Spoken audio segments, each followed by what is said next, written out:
for joining us this morning. This is our first polling question. We have a few of these throughout the webinar here. The question here is, do you sense an increase of cybersecurity threats this year versus last?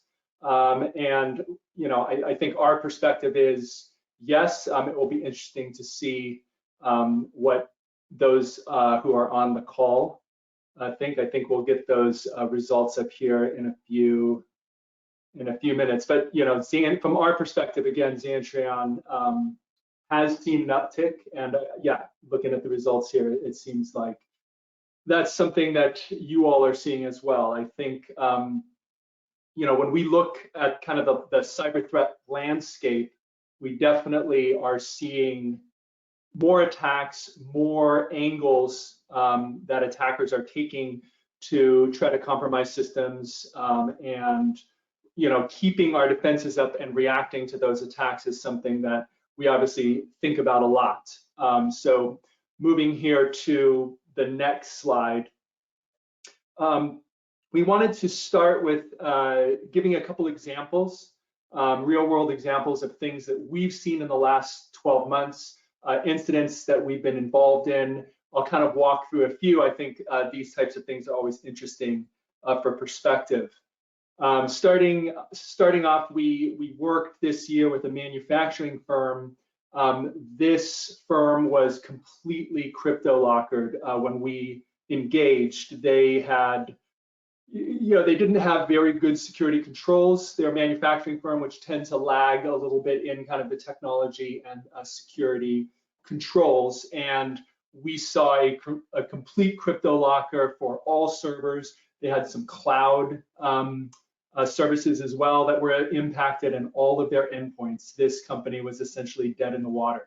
Thankfully, the one saving fact was they did have good cloud-based backups, so we were able to bring all of that data back. However, it did take quite some time. There was a lot of data to restore. We had to rebuild the systems from scratch. So all servers, all endpoints, everything new from scratch, because when you have one of those types of compromises, it's not just a fact of getting your data back. You have to be sure that the attackers are not still in your network with persistence. So that was a complete rebuild, big impact to their sales and production. A similar thing with a smaller client as well, similar security measures in place, not very strong. Also a complete crypto locker. So that was another complete rebuild. And I think this year, or over these last 12 months, this is the first time that we've had full rebuilds of environments due to this type of attack. Another type of compromise we've been dealing with, for quite some time, but it continues to get worse, is that kind of email account man-in-the-middle compromise that I'm sure everyone is familiar with, where an attacker kind of infiltrates into the email and kind of man in the middle is a conversation.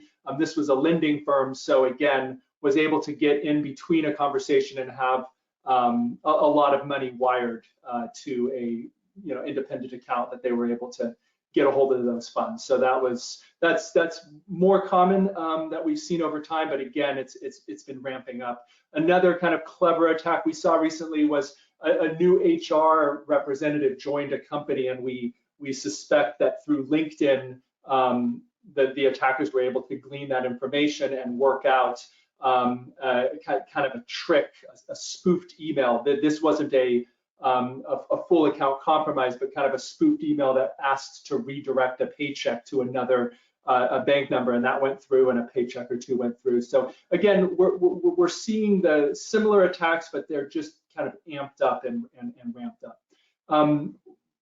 A 2019 FBI crime report said that about 2 billion emails, 2 billion dollars were exfiltrated simply by asking for it. So this isn't necessarily a crypto locker type of event, but just account compromise and requesting funds, redirecting funds. So that's an alarming number. And a report from Sophos, which is a security company, they did a poll and for their client base, and 21% of businesses over the last year have experienced some form of ransomware attack, either a complete company CryptoLocker or kind of an isolated CryptoLocker event. So that again is quite a high number if you think about it, 21%.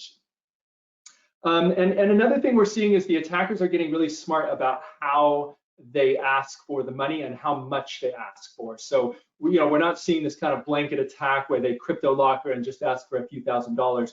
We're seeing more persistent attacks where they get in and they really look around and they don't really kick off that attack until they understand where the backups are, they understand, kind of the profile of the company, who they're dealing with, and then they target a number that they feel, is payable. It's not too high, not too low. So they're kind of really going through the effort to understand how much money they can ask for and what will be a reasonable amount. We're seeing this with school systems, private equity. We're seeing it all over the place where, again, the ask is based off of the revenue of the company or the expected, the expected amount that they think they can get. So they're really starting to get smart. Which brings us to our next polling questions before we get into kind of the controls and the remediation efforts here. So this polling question is, what type of cybercrime have you been most concerned about in the last 12 months? Denial of service type attacks, funds transfer fraud, ransomware, or theft of sensitive data. And some of these kind of overlap a little bit. Ransomware can kind of be construed as a type of denial of service attack, but again, interested in what people are seeing, what people are most concerned with. So when the results come in, we can take a quick look there. And then we'll move into the top 10 solutions. We ran a poll and got some interesting data back. So again, here we're looking at this funds transfer fraud and ransomware, theft of sensitive data all have hits. So that's interesting. But yeah, we also feel that fund transfer fraud angle is definitely more prevalent. It's less disruptive than a ransomware, but it definitely happens more often. And there's some great controls that you can put in place to bring that the possibility of that down.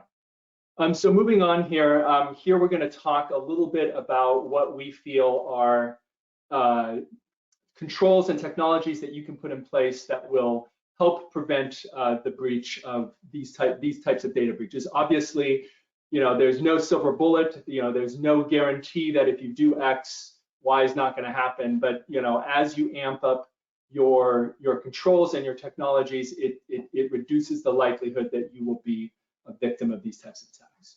So moving to number one, we feel multi-factor authentication is at this point pretty much table stakes.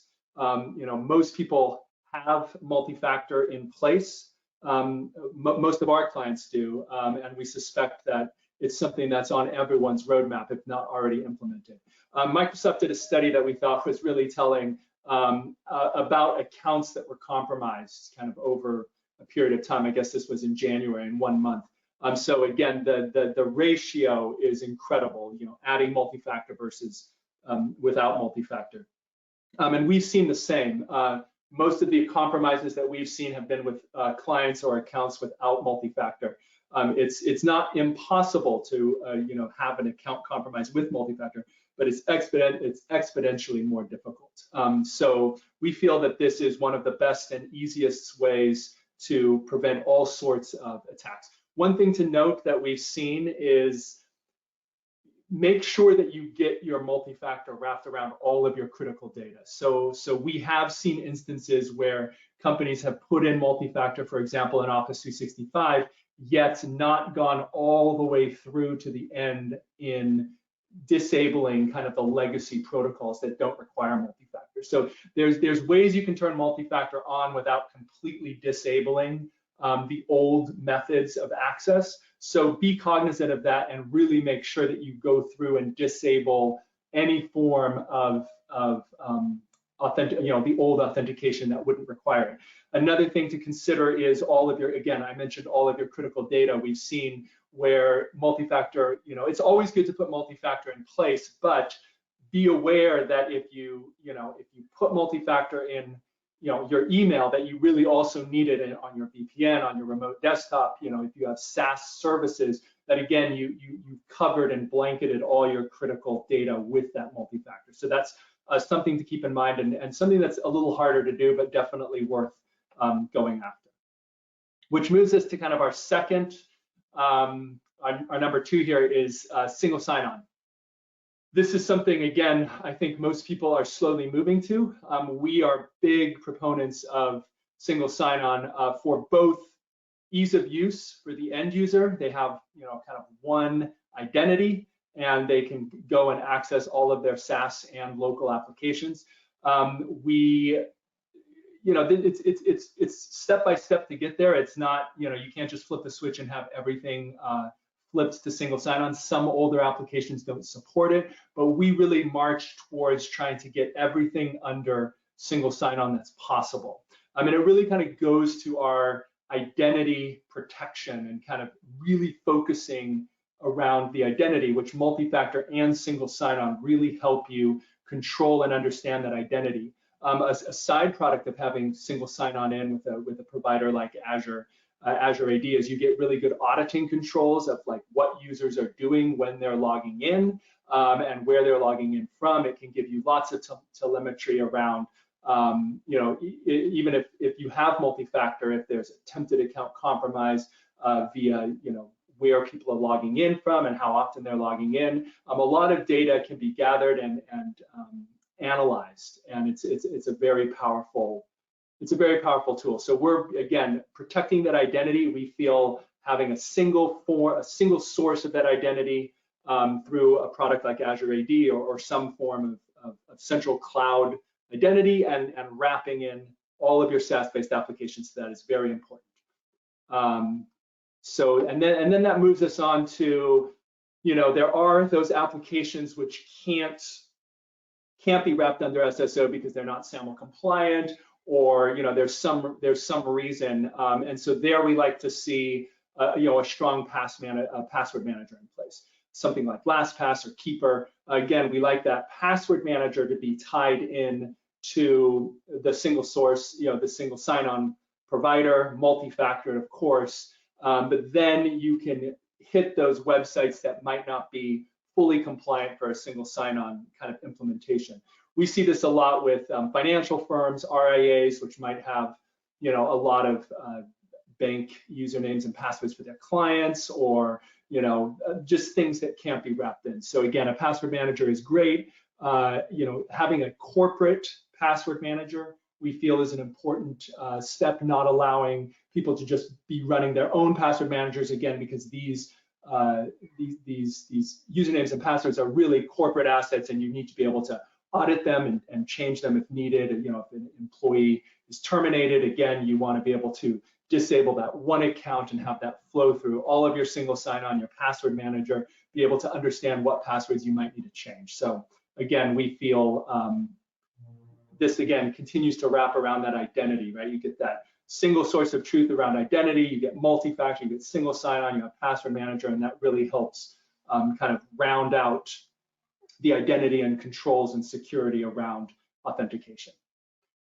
And that moves us to our next one, number 4, which is kind of phishing, kind of training concepts. We think that you do everything you can to protect the identity, and then you kind of have to move to the user and really give the user the tools that they need to understand how they may be attacked individually. We had a case just a couple weeks ago where a law firm was, hit with one of those typical,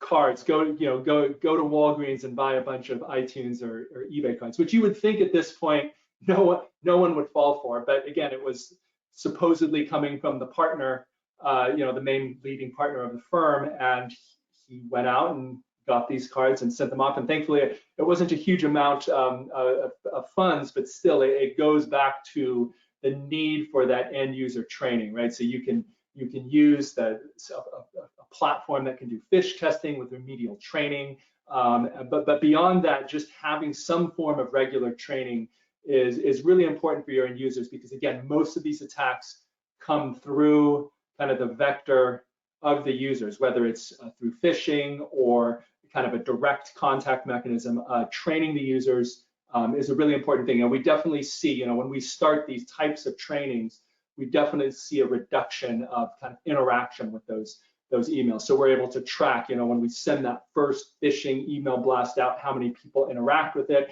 how many people actually give up their usernames and passwords down, over the months. We definitely see a reduction in that. So that's meaningful. That's meaningful training for end users.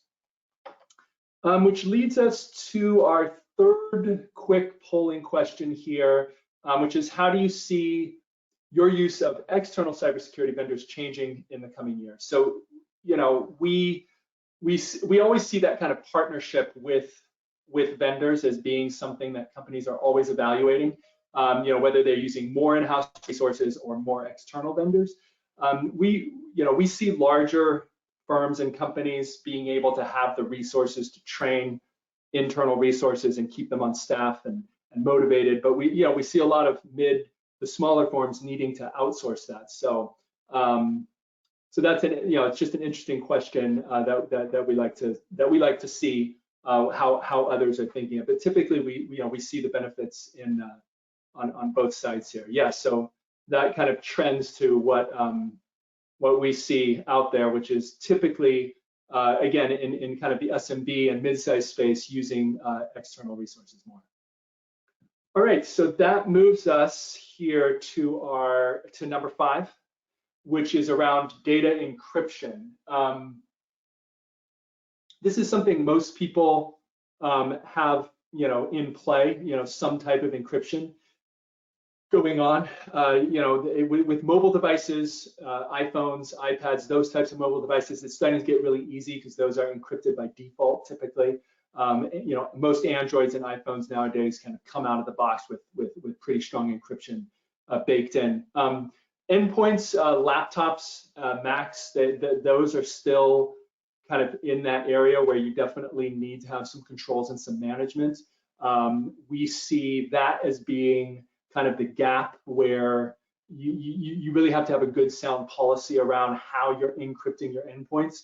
Most companies are using some kind of technology like BitLocker, which is great, but one thing that we've seen that's difficult, that's a little more difficult than just having a policy and turning it on, is really being able to audit that over time. Because again, if an endpoint gets stolen or lost with critical data on it and sensitive data, having some kind of way to understand and know that that computer indeed was encrypted at a recent point in time is something that's important and has a lot to do with whether you might have a reporting requirement around that incident.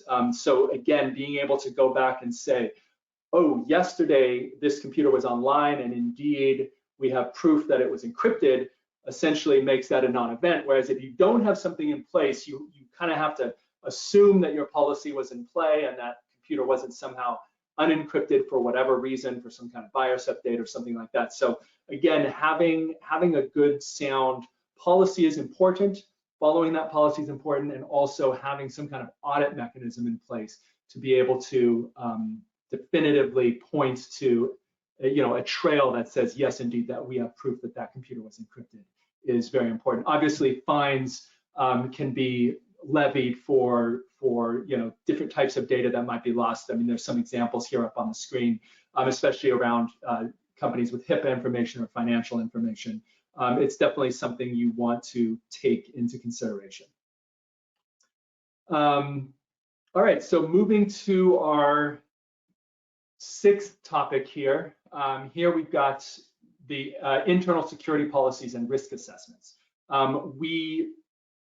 This is something we really like to see companies have a very strong policy framework and procedures in place.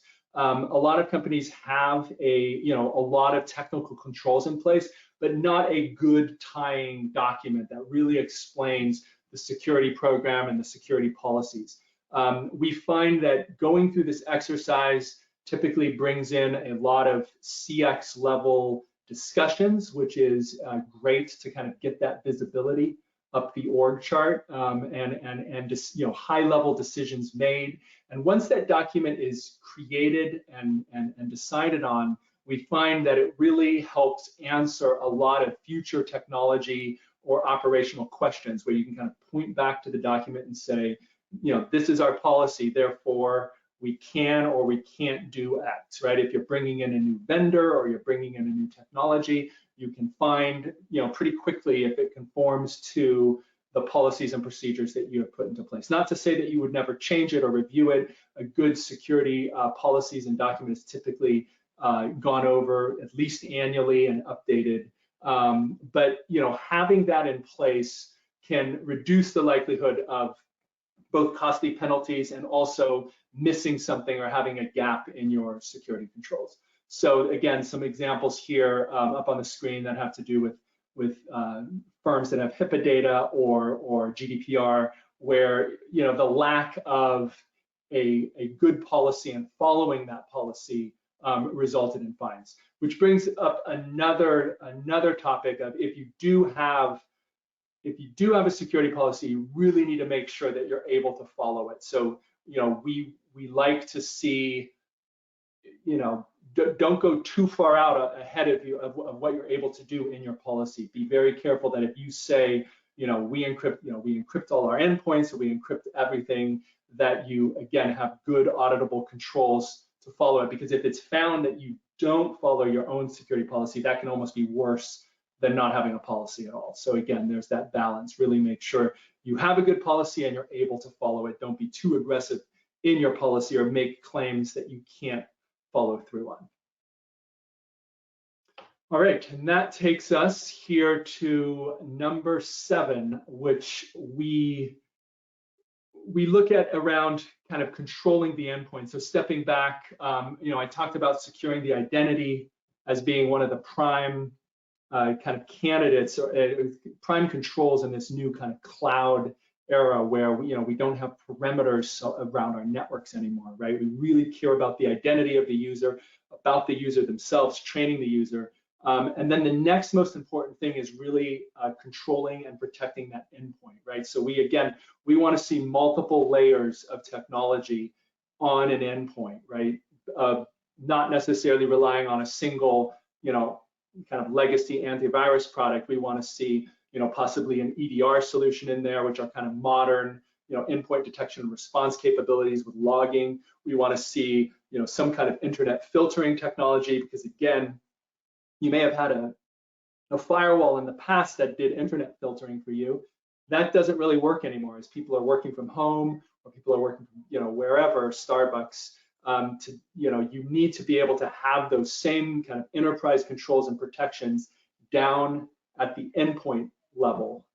Again, not to say that you don't need to protect any networks or there's never a reason to do that anymore, but going forward, as more and more services are exiting the perimeter of the network and moving to cloud services, that perimeter of protection is less important, and moving those protections and those controls out to the endpoints are becoming more and more critical. So again, protecting the identity of the user, protecting the user themselves, and protecting the endpoint are all key pillars in what we see as kind of a strong cybersecurity framework for this new modern era, where, you know, most of the data and services that we're using are cloud-based. All right, so moving on to number 8, and this is one that, you know, is pretty common. It's been something we've been dealing with for, you know, decades now, which is around security patching. Unfortunately, it continues to be a difficult problem to truly solve. You know, we've seen a lot of cases where you have a patching program in place, obviously, but, you know, how are you really defining whether those patches are actually happening and your servers and your endpoints are actually secure? We are finding that just relying on a single data source to both patch and report on the patching is not always the best strategy, right? So if you have some kind of patching product out there that's in charge of the patching and reporting whether those patchings are working, We've seen lots of cases where whatever product you may be using, and none of them are perfect, might say, hey, this endpoint's patched when really it hasn't been patched in a year. And it's just because the patching engine might be broken or the patching mechanism might be broken, something's wrong with the endpoint, and it's essentially reporting a false positive. So having a mechanism to both have reliable patching on a schedule is very important, but also being able to report on that patching kind of independently from the mechanism. So that can be solved with some kind of vulnerability management software, that kind of a third-party check. It can be done with scripting and automation. There's lots of ways to solve that, but we like to see a strong patching program in place that handles both system level patching and application patching, which is even more difficult to do. But kind of following those reports of vulnerabilities that come out and really making sure that you have a good program that's relatively quick to remediate them, and then has some kind of third-party check to make sure that indeed all of the systems are patched and there isn't a gap in your patching. We saw recently with the Windows Active Directory zero login flaw. That was one that you really want to jump on quick and, again, really definitively know that you're not vulnerable to that. We've seen attacks. We actually saw a report with a ransomware attack where I think they said within about 50 minutes of infiltration with zero login, they were able to get on the domain controllers, get complete domain control over an environment, and do a crypto locker within 50 minutes of initial infiltration, which is obviously very short. Normally, there's a methodical process where they have to move laterally to gain privileges, and it gives you chances to catch those lateral movements with breach detection tools that may be in place. But if you have something like an unpatched system with something as critical as zero login, that can happen so quickly that you don't even have a chance to react to that type of attack. So we think obviously patching is very important. Okay, moving on to 9 here, our 9th topic, vendor security assessments. This is something that really should be a framework and a policy that comes out of your security policy, right? Your security policy should dictate what your vendor due diligence kind of profile and what's required in those assessments. But we think that most companies should have some form of vendor due diligence assessments taking place for their third-party vendors. It really starts with understanding what your critical data is. You need to define what it is, because if a vendor isn't touching your critical data, in this day and age with so many SaaS services, you need to be able to quickly identify whether a vendor is going to fall under the umbrella of needing to be assessed. So the first step is understanding what type of data classifications you might have in your company, and then when a vendor intersects with the data, typically a vendor due diligence package is needed. And typically people will use a third party for this, but being able to reach out to the vendor, understand what their policies and procedures are, if they have any ISO or SOC attestations that you can look at, can be very revealing. We like to see and do this as early in the kind of acquisition process as possible for a new service. So the best time to be doing vendor due diligence assessments is when you're evaluating a new product, right? Again, SaaS products are constantly flowing into companies, sometimes through shadow IT with users just going out there and signing up for things. But again, if you can have this framework in place to perform these assessments, the best time to do it is when you're trying to decide which of these 2 or 3 products do we want to use, where you're not only looking at feature sets and capabilities, but you're also looking at kind of the maturity of the security of these companies, which can be very telling, again, about the likely long-term ability for that vendor to stay in business. Typically we see the stronger vendors having already thought about and having really good controls in place, where kind of the more startup companies might not have the frameworks in place needed. And that can flow through to whether, again, the client, the vendors have single sign-on and other capabilities that you might, work into the decision matrix of whether you're going to go with company A or company B. So having a good, sound security assessment capability, whether you've identified a vendor to do it for you or you have some kind of internal capability to do that, we feel as being a very good piece of a security program and practice. Which leads us to the last topic here, which is mobile device or mobile application management. We, over the last few years, the technology has grown in this area, and it's actually made it easier for a company to deal with the bring your own device scenario, because that's clearly something that, over time, very few people want to carry around two phones, right? A company phone and a private phone. I would say 95% or more of the clients that we deal with have a single bring your own device type phone policy in place. Some companies still will, pay for or, actually give a phone. But most companies have moved to models where they, they might pay a stipend for, the phone plan. But again, the phone is under the control and kind of is the property of the end user. So then as you try to understand how to protect corporate data, the traditional approach over the years has been MDM, mobile device management, where again, you're kind of hooking in at the device level. Once you hook in at that level, whether you like it or not, the company kind of has a lot of control over the phone, which the users don't really like and can push back on, right? Where you could, if an employee left, the employer could theoretically wipe the phone, which could wipe photos and contacts and things of that nature. So thankfully, the platform that we use, and I'm sure a lot of you use, is the Microsoft platform stack. And Microsoft came out with a concept of mobile application management, which again, you can wrap those same policies around the data must be encrypted, there must be pins, it must be wipeable, you can't copy data from a corporate app to a non-corporate app. All of those controls and policies can be put into place at the application level. So again, you're wrapping that security around the applications and not the device, which is kind of the best of both worlds, where now if an employee is terminated or exits, you're able to wipe your corporate data, leaving the phone intact for the end user.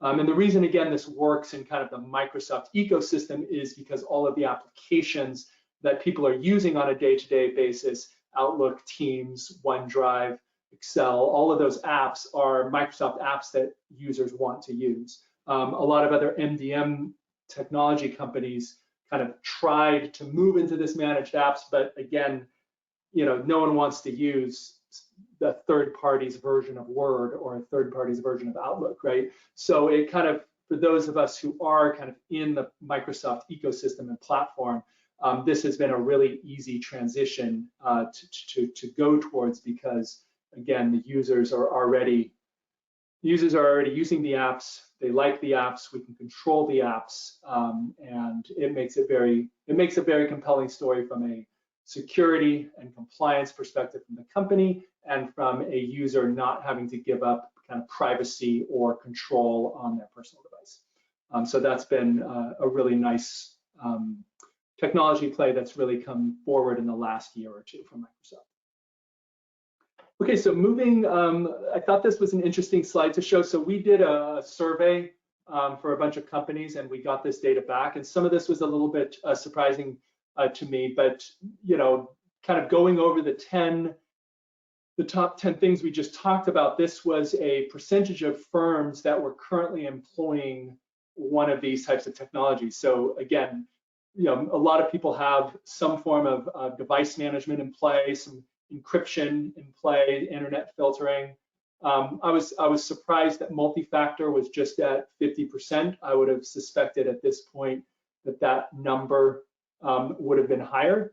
I think that's probably the biggest opportunity for anyone who really wants to ratchet up, especially that business email compromise, account compromise type of attack. I again would point to multi-factor as being the easiest thing to go after. to really close down that hole. Security awareness training, kind of moving down the list.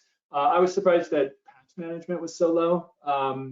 I don't know if that meant more of a managed patch solution versus just letting things patch on their own, or what. Single sign-on was pretty low. And again, I feel like people are, kind of dealing with the multi-factor and getting their core identity set. That's kind of a curve that we see where a client will move towards getting multi-factor in place and really getting the identity sorted out, and then we'll start layering on a single sign-on one at a time, starting with their most critical applications and data, and moving forward.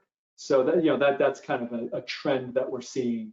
But I thought this was kind of interesting data for people, and interesting for people to see kind of maybe where they're at as it relates to what others are doing. So that was interesting. So we're kind of wrapping up. We've moved through this pretty quickly, but there will be time for questions. If anyone does have questions, feel free to put them in the chat, and we'll get to them at the end here. But kind of going back to kind of our holistic approach around security, and I've gone over this a few times, again, is starting with the identity of your users. We feel this is vital, really getting a handle of how people are logging in, what identity they're using, what usernames and passwords.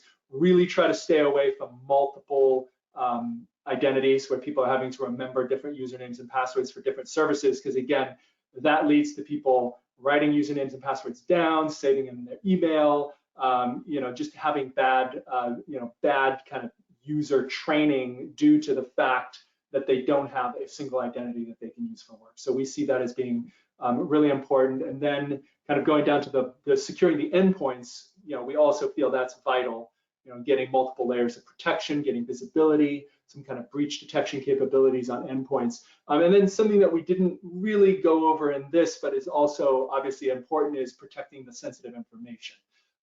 There's a lot of technologies that, again, can come into play here. Obviously, the encryption of endpoints is a way, but going beyond that, as you kind of solve some of these other easier problems, understanding what data is most critical, and then figuring out how to wrap extra protection and encryption around the actual data that you're trying to protect, is something that we see companies that are kind of further down the curve or further down the line of their kind of security roadmap.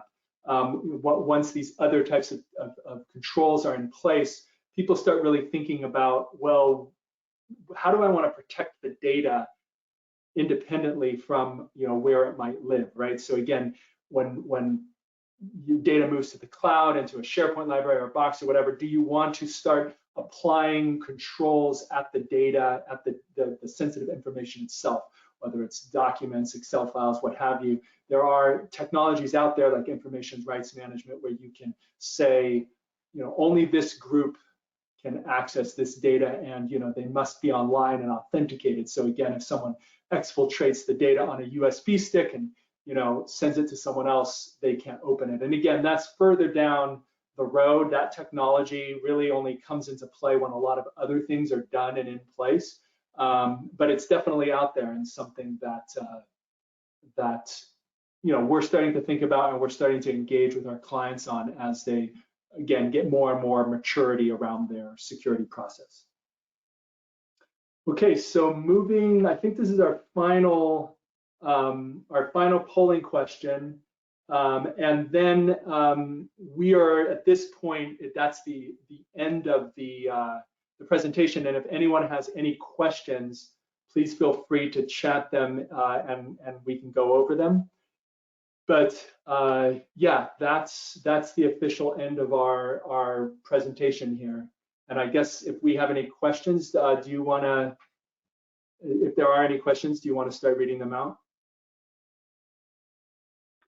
Sure. I'll close this poll, and then we can get to the Q&A. Excellent. Thank you. And by the way, here are the results of that poll.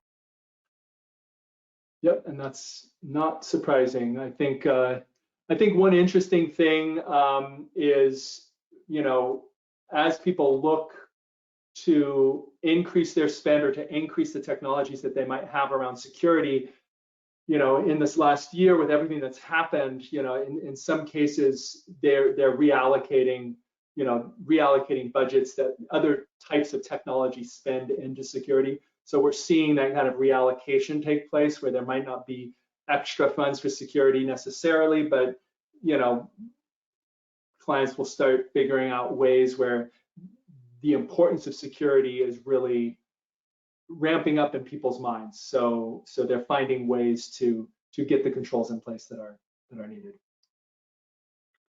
Great. So we do have a couple of questions here. The first one is, why do smaller firms tend to rely on third-party security resources? Yeah, that's a good question. I mean, I think we've seen smaller firms needing to rely on third parties for many things. You know, I think the concept of using third parties to handle operations that can't be staffed and trained internally is something that we're seeing kind of a trend, you know, even outside of the technology arena. You know, we see a lot of companies moving to outside accountants and you know, all sorts of services that come into play. Having a fully staffed security capability, having, you know, security personnel and security capabilities staffed at your company is a difficult proposition. Security staff are expensive, and training them and keeping them engaged and motivated is a difficult thing to do. And if unless you're a larger enterprise that has that capability, it's tough to, again, retain that staff and keep them motivated, keep them trained, keep them engaged. And so, you know, we do see things of that nature moving towards external firms more and more. And as a second question to that, what is a typical security budget for a smaller firm? That's a good question. You know, I think firms, everyone has a different risk profile, and so I would start the kind of conversation and question around what are the assets you're trying to protect and what's the risk that you're trying to protect from, and then it's going to be some portion, you know, of that risk that you're going to be willing to spend to mitigate it. So I don't think there's a one-size-fits-all approach here. I think that you've got to be careful that you don't overspend, right? Just as careful as you are that you're not underspending on a technology play. But again, understanding the risk, whether it's a risk to your clients, you know, what kind of risk, intrinsic risk there is to you as a company through different types of attacks can help inform how much you should spend and how much you're willing to spend. And of course, that also, you know, segues into understanding, it's not something we touched on, but understanding you really understand your insurance,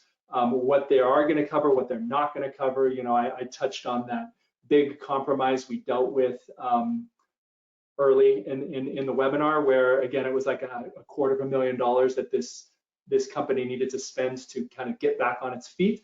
And when we engaged early on, they didn't know what their insurance would or would not cover, which is something I feel like those conversations should happen ahead of time, where, you know, the phone is picked up and a conversation is had on, you know, what happens if this type of attack happens or this type of situation happens. It's good to know those things going forward, but you know, mitigating the cost with good insurance is definitely something that a company should be well aware of and well protected by having a good policy in place for that.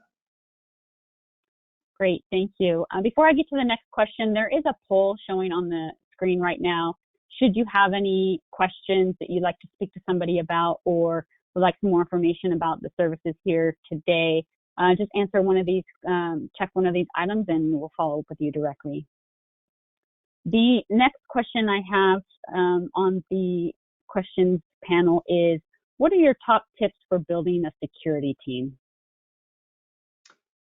Building a security team, I think I think it starts with the top, right? Having a good leader in place or good leadership in place, making it a priority, and then training, you know, training people. We've built a very strong security team.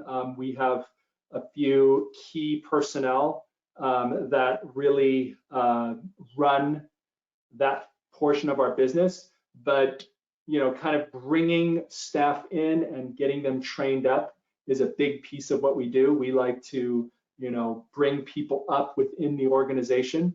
So there's a lot of there's training that takes place. You know, I think most individuals in technology kind of are starting to gravitate towards security because it's such a big piece of what we do today. So there's definitely a lot of interest there. So you know, having some key personnel at the top is important, and then training up from within has been a key success for us, and I feel it would be the same for others. Oh, great. Thank you very much. So the next question that we have that came in is, what are new security technologies that you're keeping your eye on? I think new security technologies. So I think the EDR space is definitely interesting for us. We've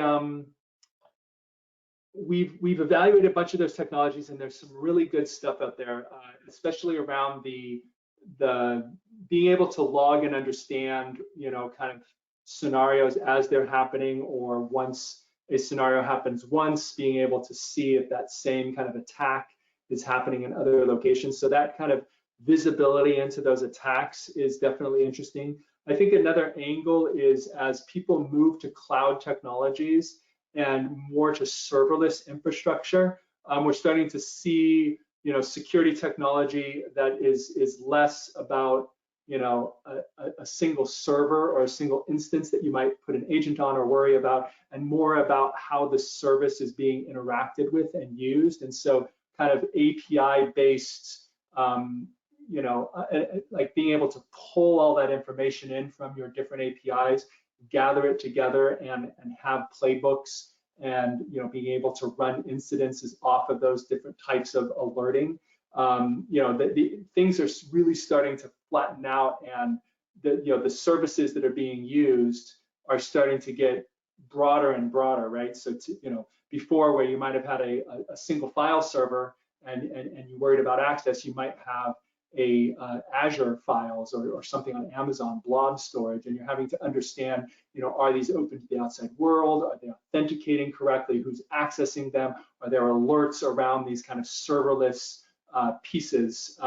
So again, being able to hook in and pull all of that data together has been a very interesting problem that we've been solving and working on. And then being able to, you know, turn that into actionable data, into an incident where we can respond, is something that we've been putting a lot of time and focus into over the last 6 months. And I think that will go on, you know, through the next year as we continue to fine tune that. So those are some of the technologies that we've been looking at.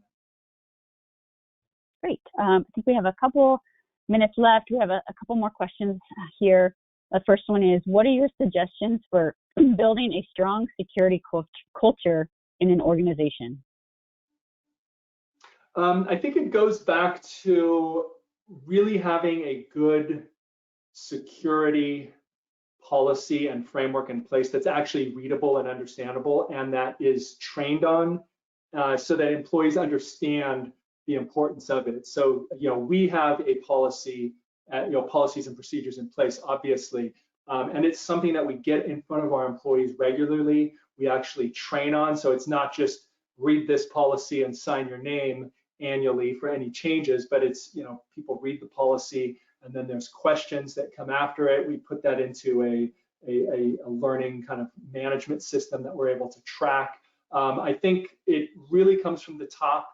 It's something that has to be, you know, pushed from, you know, the CEO down, and that the importance of the policies and procedures has to be stressed to end users, or else it just is this document that, you know, you signed when you started 3 years ago and you really haven't looked at or dealt with.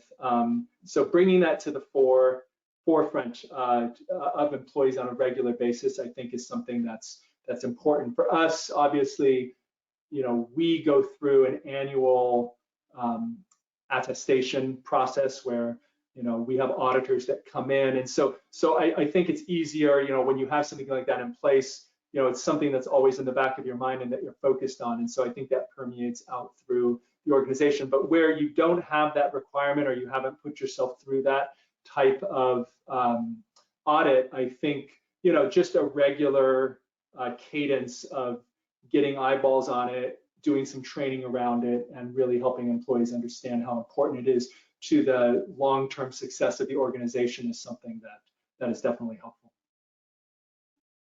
Great, thank you very much. Another one here is, what are the top things you look at when you do a security assessment?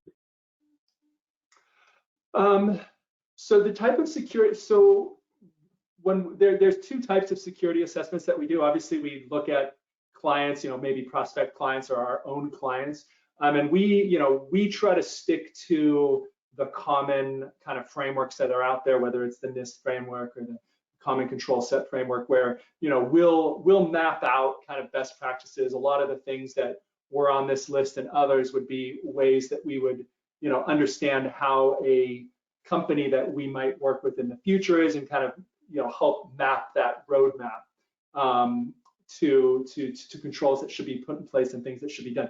And then another type of assessment we do is obviously like a vendor due diligence package.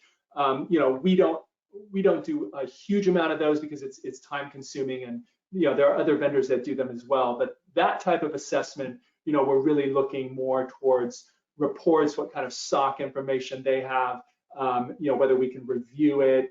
We might have like a questionnaire that we send out with a lot of common questions. But again, we try to stick to, commonly understood frameworks to map these things out. Our internal and our managed security program that we bring to our clients is very closely aligned with what you would see in kind of a mapping to a NIST framework or something like that. So,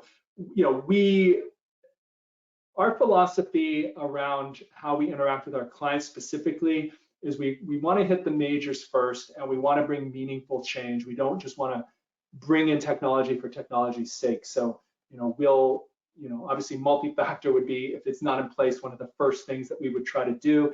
And we would just try to edge them up slowly. And in a lot of cases, we are also kind of dealing with the impact, the end user impact. So we try to be very cognizant of that, where we, don't try to put in too many controls where, users are just frustrated, right? Because that's not where we want to be. We try to have a good balance between security and operations. We don't want to get in the middle of business. We don't want to impact business too greatly, but we want to have a good level of security and control in there. So it's a balancing act. I mean, I think we kind of hit that at a pretty good rate. We don't have clients generally pushing back on us too hard. There is elements though where you get the CEO who doesn't want to be in multi-factor, and you kind of have to work through that. But in the end, I feel like a good balance is needed, and we're able to achieve that. Great, thank you. And one last question before we sign off is, how do you handle a data breach? Yes, so that's a great question. It depends on the type, but for example, where we've dealt with, so to handle it, there's lots of different types of data breaches, but the more common one that people are kind of cognizant and thinking of today is the crypto style attack, where they come in crypto and then a lot of times now they're exfiltrating the data. So not only do they have a pay us to get your data back, but it's also pay us to not release it. In those types of attacks, you kind of have to clean slate it. It's very difficult to, the common reaction is to, okay, well, let's go back a couple days from our backups and restore from there, because it's a simpler thing to do. But once someone's been in the network, it's very tough to say definitively that you've, closed all the holes, that that there's not a persistent threat in there in any way, shape, or form. So in those types of breaches, we're typically rebuilding. And that's as I've said, that's a very expensive, very disruptive operation. But I would say, make sure you have your insurance in place, and typically that comes with some form of kind of a breach coach. So typically we're one of the parties involved in these decisions, but we're not the only party involved. When there's a breach and when the company is trying to understand the risk and how to mitigate. You know, a technology company like Xantron will be a voice in the room and obviously an active participant in whatever is decided. But it's not just up to us, and it's not just typically even up to us and the client. Usually there's lawyers involved, insurance people involved, and a decision is made around, you know, the scope of what was likely to have happened. Maybe there is some proof of what happened, but even definitive proof of, you know, exfiltration of data in a crypto locker type of event is sometimes difficult to do if the right logging is in place and if the right mechanisms aren't in place to actually understand what happened. So it's usually a bunch of people that are making that decision, and there's almost always lawyers involved, which I think is good. So make sure you understand who that team would be. You know, it's great to do like a tabletop exercise where you might, you know, kind of role play it out and understand, you know, okay, who is it that we're calling, who's in the room. Insurance companies are typically happy to engage in that because I think they feel like if a company is engaging in that type of behavior, they're going to be less likely to make a claim, which I think insurance companies like. So, you know who you're calling, know what your incident response plans are, and try to work through some of the common scenarios. Great. Thank you very much for answering all of these questions. Again, thank you to the audience for joining us today. Here's some contact information should you have any further questions for Christian. And then I'd also like to thank Christian. Thank you for speaking with us today. Absolutely. My contact information is up here. If anybody would like to contact me directly, please feel free. Thank you. Have a great day. Have a great day, everyone.